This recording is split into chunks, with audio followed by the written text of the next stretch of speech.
On en cause beaucoup aujourd'hui, et notamment à la une des quotidiens. Yann, c'est normal parce qu'aujourd'hui s'ouvre à Paris le grand rendez-vous, j'allais dire, consacré effectivement aux nouvelles technologies avec les grands noms de la tech, de l'économie, du numérique, du monde entier. Je parlais de Mark Zuckerberg, par exemple. Le président. Ouais, quand même. Le président, il sera là ce matin, je crois, vers 11h au salon Viva Technologie, juste à côté.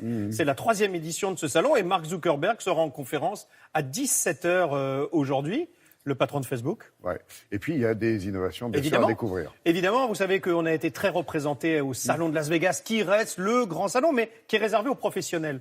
Ce salon-là, jusqu'à samedi, est ouvert au public. Donc, c'est ça qui est sympa. C'est qu'on va pouvoir aller voir nos petites entreprises qui rayonnent dans le monde. Et on va pouvoir notamment voir pas mal de robots qui seront dans les allées pour vous indiquer le chemin des conférences, etc. Beaucoup d'intelligence artificielle, beaucoup de choses. Et puis, il y a un petit truc qui est sympa, c'est ce petit tissu qu'on va essayer de vous montrer ce matin. Les gros groupes sont là. Les très gros groupes sont là. Et en fait, ils ont ce que l'on appelle incubé des petites entreprises qui vont très vite, elles, sur des technologies dont ces grosses entreprises vont se servir. Par exemple, la Poste va vous présenter un chariot qui va suivre le postier et qui emmènera les colis, qui portera les colis derrière lui. Et ce robot est complètement automatisé. Donc vous allez le voir dans un instant. Et puis vous allez voir une grande banque également qui propose un service de réunion virtuelle dans un espace virtuel avec un hologramme où vous êtes en hologramme dans une salle avec votre interlocuteur, mais vous êtes tous les deux à 5000 km. Et pourtant, vous vous retrouvez dans un lieu, le même lieu. Histoire de maintenir l'attention. Exactement, et même de pouvoir faire des échanges. Regardez, c'est d'ailleurs des choses donc, que vous verrez de ce salon Viva Technologie si vous y allez. 3e édition. 3e édition, exactement.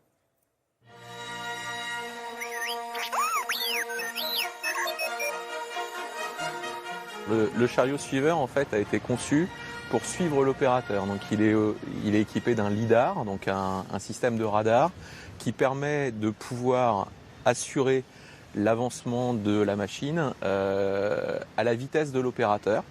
Et de la même façon, il ne va suivre que l'opérateur puisqu'il va pouvoir lui capter la couleur de ses jambes et sa physionomie générale. Nous sommes dans une situation où le courrier baisse et où les volumes colis augmentent énormément. Donc dans ce cadre-là, on a besoin de plus en plus de volume embarqué. Et donc nous ciblons aujourd'hui les tournées sur lesquelles on a beaucoup d'objets à distribuer sur une petite zone qui est très dense, en général en hyperurbain. En fait, ce chariot répond à nos problèmes de circulation, d'emport de charge et d'ergonomie pour l'opérateur. On va être clair, ce chariot est beaucoup plus cher qu'un chariot classique, mais quand on voit la simplicité ergonomique que ça donne, on a envie de le déployer. On m'a proposé un jour d'essayer ce prototype-là. Je l'essaye depuis janvier. Et je pense que c'est vraiment quelque chose d'adapté pour le centre-ville avec des points de distribution assez proches. Pour ma tournée, pour mon centre-ville, franchement, c'est très très bien. Je suis très satisfait. Alors l'innovation, c'est de pouvoir visiter un appartement à distance, en étant à 2 endroits dans le monde différents, et ensemble se retrouver et faire une visite dans un bien qui existe ou qui n'existe pas ailleurs dans le monde. On connaissait jusque-là la réalité virtuelle. La grande innovation, c'est d'y avoir rajouté, via une caméra 3D, un hologramme. Et donc le fait de pouvoir se rencontrer, rajouter l'humain en fait dans la visite 3D. Donc en plus de pouvoir échanger avec un autre individu, avec un autre être humain dans la réalité virtuelle, on va pouvoir s'échanger des documents, s'échanger des photos, alors qu'on est à des centaines ou des milliers de kilomètres l'un de l'autre, se donner un crayon, prendre des notes sur un document, s'envoyer ce document par mail, tout ça en 3 dimensions. Une fois qu'on est dedans, on oublie complètement qu'on a un casque sur la tête et on vit une expérience très facile, très intuitive, qu'on est convaincu du potentiel de la technologie.